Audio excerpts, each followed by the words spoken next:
Section 1. You will hear a woman asking about membership of a society.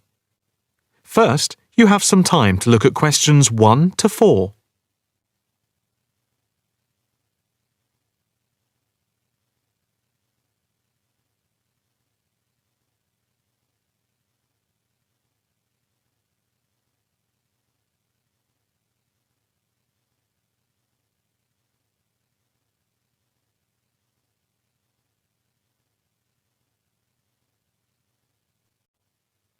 Now the test will begin. You should answer the questions as you listen, because you will not hear the recording a second time. Listen carefully and answer questions 1 to 4. Hi. I'd like some information about joining the International Arts Society. That's no problem. What exactly can I help you with? First of all, I'd like to know about the membership fee. Well, there are 2 types of membership. Can you tell me what they are? First, there is lifetime membership, which means that you can have access to all the facilities at the Society itself and all exhibitions.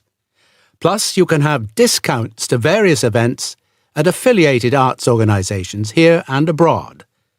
And on top of that, you can use the lifetime members' room. How much is that type of membership? Well, the lifetime membership fee is £1,537. OK. It's rather a lot to pay in one go. What about the other membership? The ordinary membership, that's £193 per year. That sounds a bit more reasonable. What does that entitle you to? You can visit the Society, including the exhibitions, the library, and follow the arts programmes on weekdays during the opening times from 10 a.m. to 9 p.m. and at the weekend between 10 a.m. and 5 p.m. On Saturday, if there's a special event like a lecture or restricted showing of an exhibition, then it opens until 9 p.m. So, what is the difference between this and the lifetime membership? In the long run, you save money as you're making a one-off payment, and you have exclusive use of the lifetime members' room. OK. What arts programmes do you run? Well, the Society has a very extensive programme to cater for all tastes. There's a series of exhibition rooms for the permanent collection of paintings, watercolours and sculpture. And then there's a new exhibition area which opened at the beginning of the year. And we run a series of courses and lectures to go with the exhibitions. Can I ask about the lectures? What is scheduled for this year? The latest list is in this leaflet. Oh, yes. That looks very good. Are all the exhibitions, etc., free if I join? Yes, everything is free. That's fair enough. I think in that case I'll join.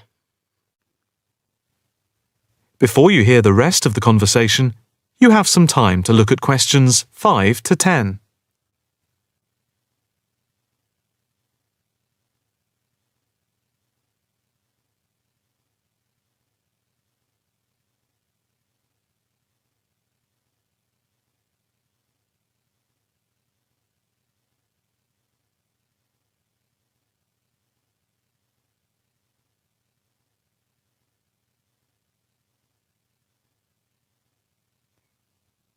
Now listen and answer questions 5 to 10. I just need to take your name, address and telephone number. First, your name. Margaret Rochester. I take it that's Rochester. Yes, that's it. And the address? It's 55 Stone Avenue. OK. Avenue. And the postcode? Let's see. It's MA7 4PQ. And a daytime telephone number? Can I give you my work number? Yeah, that's fine. It's 0207 895 2220 and the extension is 6633. Can I pay by credit card? Yes, of course. Do you want to pay for the full year at one time or by monthly instalments? You pay £4 extra a month if you pay by instalments. OK. I think I'll pay by monthly instalments. Right. If you just complete this form, then we can set up the monthly payments. OK. If you just put your PIN number in the machine, I can deduct the first month's payment. Right. That's gone through. Here's your card. I now just need to take your photograph over here, and then I can put it on your membership card. OK. That's it. I'll just print out your membership card. Right, here you are. Thank you. By the way, can I bring any friends to the Society exhibitions and lectures? With the ordinary membership, we can issue a day pass once a fortnight, which allows you to bring a friend in. But you have to accompany them. Thank you. Can I go in now? Yes. You just swipe your card here. That is the end of section 1. You now have half a minute to check your answers.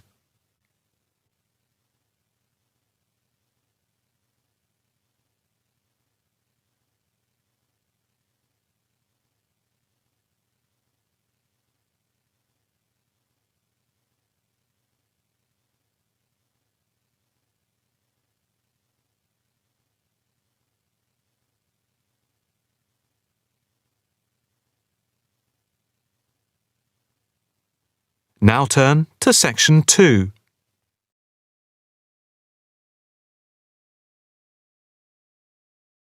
Section 2. You will hear a speech to a group of volunteers preparing for a town's anniversary celebrations. First, you have some time to look at questions 11 to 15.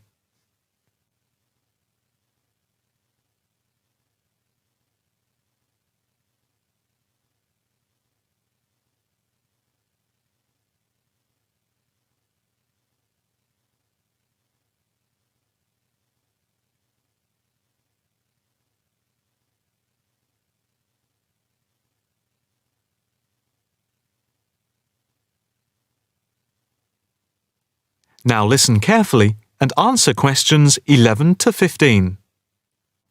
And now for the preparation plans for the town's 250th anniversary celebrations.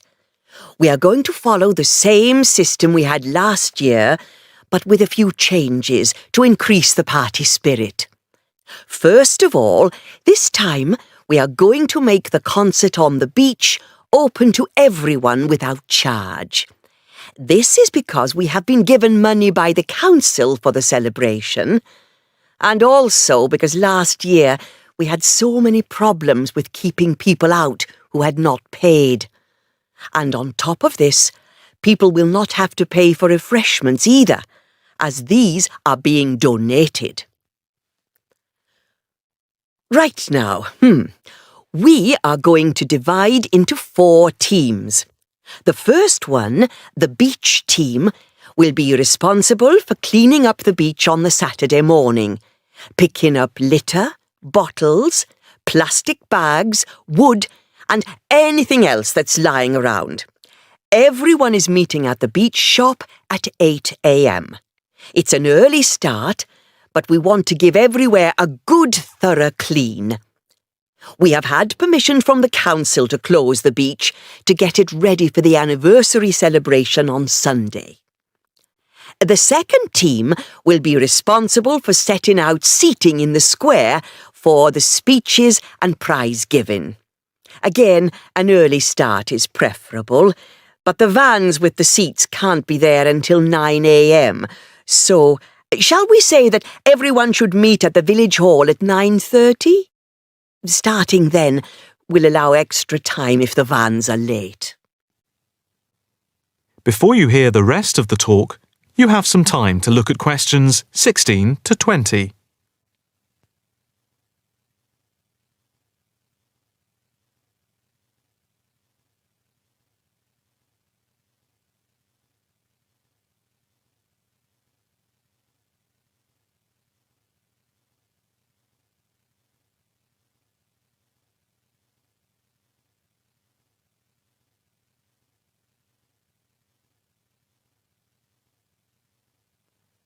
Now listen carefully and answer questions 16 to 20. Now, the third team will be the judges. For each of the various competitions, we will have 3 judges. On the whole, they will have had experience of judging before. There will be a boat race, a swimming competition, and the best fancy dress. A cash prize will be given to the winner in each category, and for the 2 runners-up, there will be book tokens. There is a sponsored mini-marathon, and by the deadline, lunchtime today, we had 263 applicants, with ages ranging from 15 to 60. That's 80 more than last year. Each entrant has paid a £20 registration fee to enter, and all the profits will go to the local children's hospital to help fund much-needed specialist apparatus. The 4th team consists of the wardens for the day itself. We are expecting at least 10,000 people, if last year is anything to go by. The fields near the entrance to the beach can be used as car parks, and we need wardens to help make sure the actual parking is more organised than last year, which was a mess. We also need someone to be in charge of the first aid, which will be at the entrance to the beach. Finally, we need some volunteers for the clean-up. Last year we didn't do this very well, and so the council has agreed to provide large bags to collect all the recyclable material like glass and plastic, etc. But we have to deal with the rest, like leftover food, ourselves. We don't want to leave piles of rotten food around or dangerous bottles. That is the end of section 2. You now have half a minute to check your answers.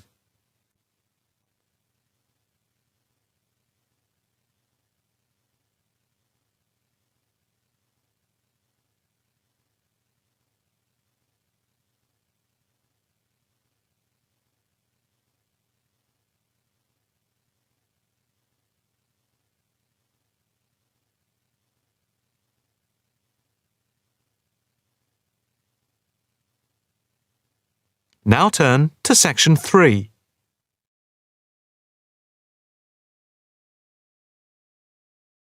Section 3. You will hear a female and a male student talking about the mock exams that they have just taken. First, you have some time to look at questions 21 to 25.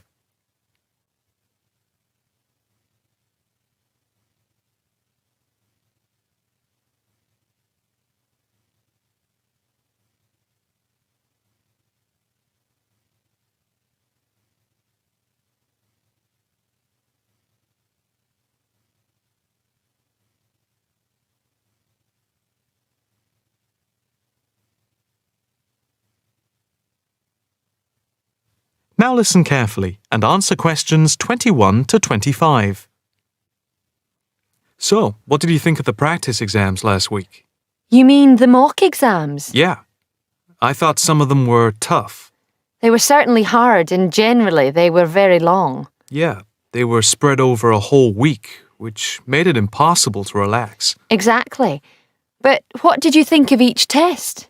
Of the 7 exams we did, the least enjoyable for me were the 2 3-hour essay papers. Why didn't you like the essay papers? I'm not particularly good at writing things down like that in a short space of time. And I don't think it's a good way of testing our theoretical knowledge of medicine. I'm the opposite, I'm afraid. I'm much better in the written essay exams than the other types of tests. But what about the 2 multiple-choice exam papers in basic science and anatomy? They weren't too bad. If you didn't know the answer, all you had to do was guess. That's okay, but I never feel comfortable with guessing. And you know that there is research that shows that women are disadvantaged when doing multiple-choice questions compared to men. You've mentioned this before, but I'm not sure I believe it. It's true. Multiple-choice questions benefit men more than women. They are a male construct. If you say so. It's not if I say so. Anyway, you have to be careful with multiple choice questions because of the negative marking. That can really bring the score down if you keep guessing and get all of the guesses wrong. It's double negative. Yeah, that is a danger. What about the role play? Did you like that? Yeah, with the actors and actresses as simulated patients. Yeah, I thought that was by far the best part of the exam. Why was that? What I liked about it was during the 24 test stations, we had a chance to show what we know about communicating with patients and show our practical medical knowledge, etc. Yes, I think I agree with you there. I enjoyed all of the stations, but I can tell you I was tired at the end. I have done a practice exam with 12 test stations, but not 24. It was exhausting, but also exhilarating. I agree completely. It lasted nearly 4 hours in total with the break. Before you hear the rest of the conversation, you have some time to look at questions 26 to 30.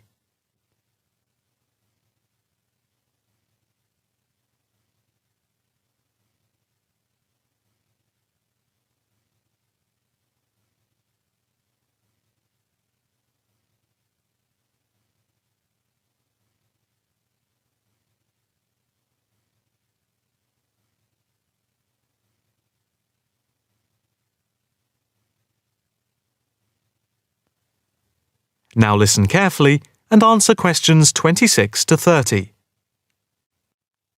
What did you think of the other two exams? The two problem-solving tests? I didn't think I was going to handle them very well, but in the end I think they went better than I thought they would. What I liked most was the test where we had to work in groups of 4, and to solve a problem we had to prioritise actions. That was very interesting. I'm not sure that I did very well in that, though. Did you feel comfortable being in a group of 4 and having 4 examiners watching you as you discussed the problem? We did practice it several times before. You learn to forget that someone is watching you. But some people are better at speaking in group situations like that, and they get the best marks. The test doesn't just assess whether people can talk a lot. It's about showing you can listen, organise your thoughts, and then show you can be part of a team, allowing other people to speak. Well, we'll have to see how it goes. When do the results of the mocks come out? They said next week, and then it's the finals 2 weeks later. Yeah, we've got that to look forward to. What is the policy on resits? Why? Are you planning to fail? No, but, well, you know what I mean. The resits are held in September, and if there is any problem after that, it goes to appeal. We'll just have to make sure we don't fail any part of the whole examination. I certainly wouldn't want to do any of it again. Me neither. It's hard when you are not allowed to fail any of the exams. I bet they don't have that policy in any other subject. Probably not. That is the end of section 3. You now have half a minute to check your answers.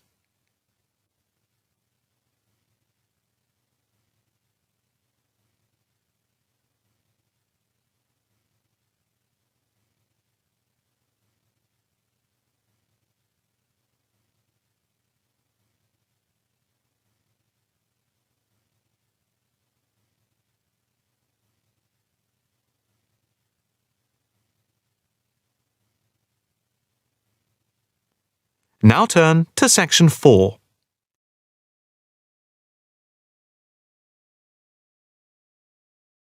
Section 4.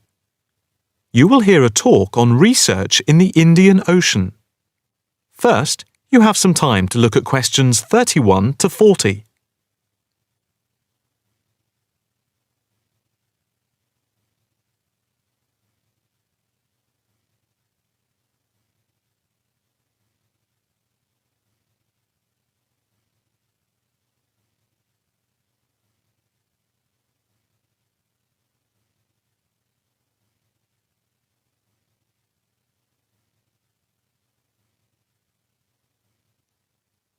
Now listen carefully and answer questions 31 to 40. In this, The first lecture in our series on the changing face of the oceans of the world, we are going to look at the Indian Ocean, into which the Oceanography Department at the Institute here in Australia has been doing pioneering research over the past 5 years. Let us start with some facts about the Indian Ocean to give you an idea of the scope and complexity of the enterprise we have undertaken. As you can see from the diagrams here on the screen, showing the relative size of the planet's 5 oceans, the Indian Ocean comes third after the Pacific and Atlantic Oceans, but is larger than the Southern Ocean and the Arctic Ocean. On this slide, you can see that the Indian Ocean is different from the 2 larger oceans in that it is landlocked to the north and does not extend into the cold regions of the North Pole. Covering some 73,440,000 square kilometres, the ocean constitutes approximately 1/7 of the Earth's surface and about 20% of the world's total ocean area. At the equator, it is around 6,400 kilometres wide, with the average depth being about 3,400 metres, and with the deepest point being the Java Trench at 7,450 metres. Flowing into the Indian Ocean, we have some of the world's greatest rivers. The Zambezi here, the Ganges here, the Indus, the Brahmaputra and the Tigris-Euphrates just here.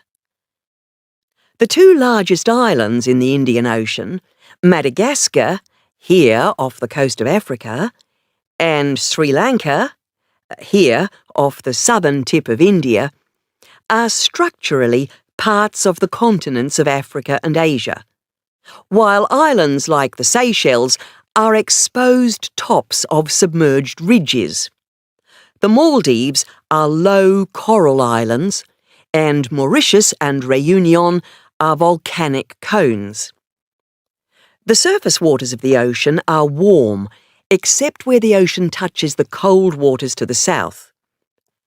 A network of scientists, mainly oceanographers and meteorologists from around the world, are monitoring changes in the ocean's temperature and acidity, especially where it meets the Southern Ocean, in order to see how global warming is having an effect on the waters there.